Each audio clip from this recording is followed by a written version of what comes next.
Sir అంటే నేను జనరల్‌గా ఇప్పటివరకు డివోర్స్ అని ఎక్కువ వింటూ ఉన్నా. మ్యారేజ్ అయిన తర్వాత ఇద్దరికి నచ్చకపోతే డివోర్స్ తీసుకుంటారు. ఈ మ్యారేజ్ రద్దు అని రీసెంట్ టైమ్స్‌లో చాలా ఎక్కువ మంది దగ్గర నుంచి వింటున్నా. అసలు ఈ మ్యారేజ్ రద్దు అంటే ఏంటి? ఇప్పుడు మనకు పూర్వకాలంలో ఏందంటే మనకు మ్యారేజ్ జరిగిన తర్వాత ఇద్దరు కలిసి ఉండలేని పరిస్థితి ఉన్నప్పుడు ఏంటంటే వాళ్ళు డైవర్స్ అప్లై చేసుకుంటుండే. ఓకే.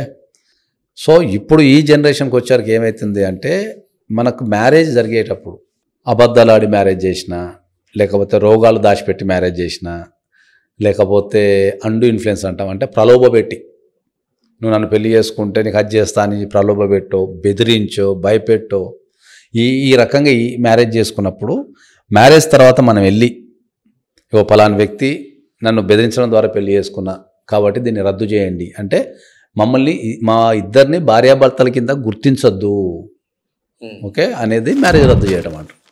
దాన్ని అనల్మెంట్ ఆఫ్ మ్యారేజ్ అంటాం. దాన్ని హిందూ మ్యారేజ్ యాక్ట్లో అనల్మెంట్ ఆఫ్ మ్యారేజ్ అంటాం. దాన్ని సెక్షన్ 12 చెప్తుంది దీని గురించి.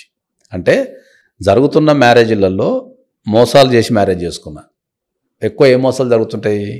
ఆస్తులు ఉన్నాయని, జాబ్లకు సంబంధించి, రోగాలు దాచిపెట్టి, ఎఫైర్స్ దాచిపెట్టి, ఓకే, పెళ్ళికి ముందు ఎఫైర్స్ ఉంటాయి దాచిపెట్టి, తర్వాత కట్ చేస్తే ఇంతకుముందు పెళ్ళై ఉంటుంది చెప్పకుండా ఈ పెళ్ళి చేసేస్తారు.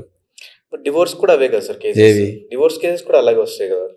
డైవర్స్ కేసు అదే అంటున్నా. డైవర్స్ కేసు అంటేనేమో డైవర్స్కి అనల్మెంట్కి తేడా ఏంది అంటే ఏంటంటే డైవర్స్ కేసు అంటేనేమో నువ్వు పెళ్ళిని యాక్సెప్ట్ చేస్తూ ఆమె నా భార్యనే అని చెప్తావు. నువ్వు ఆమె నా భార్యనే, ఆమెతో నేను కలిసి ఉండలేను, నాకు డైవర్స్ ఇవ్వమని అడుగుతావు నువ్వు డైవర్స్లో. అనల్మెంట్ ఆఫ్ మ్యారేజ్లో ఏమంటావు? నన్ను మోసం చేసో దొంగతనం చేసో పెళ్లి చేసుకుంది కాబట్టి ఈమె నా భార్య కాదు, ఈమె నా భార్య కింద గుర్తించొద్దు అంటావు.